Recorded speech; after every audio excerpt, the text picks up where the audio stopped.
जौनपुर के रास्ते गौरा बादशाहपुर बाईपास पर एक गेरुआ वस्त्र धारण किए शख्स चिलचिलाती धूप में पैदल ही चला जा रहा था।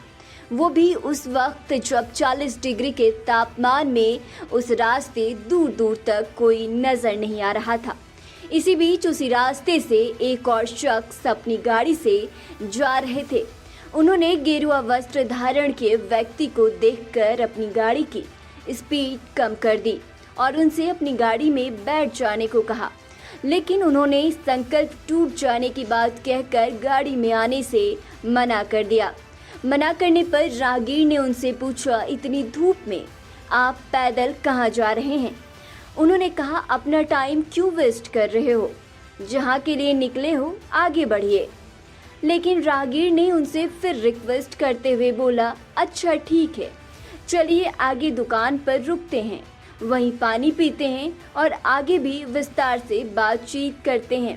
इसके बाद गाड़ी चालक ने अपनी कार आगे बढ़ाई और एक चाय की दुकान पर अपनी गाड़ी रोक दी और उनके पैदल आने का इंतजार करने लगे।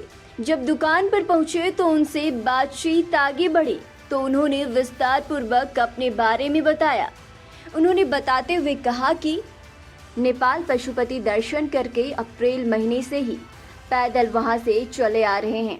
नेपाल पशुपति दर्शन करके अप्रैल महीने से ही पैदल वहां से चले आ रहे हैं और पिछले 7 जून से ही गंगा, यमुना और सरस्वती नदियों के त्रिवेणी संगम में जल भरकर गुजरात के सोमनाथ ज्योतिर्लिंग भगवान भोलेनाथ का जलाभिषेक करने के लिए पैदल यात्रा पर निकले हैं और आगे नासिक तक जाएंगे।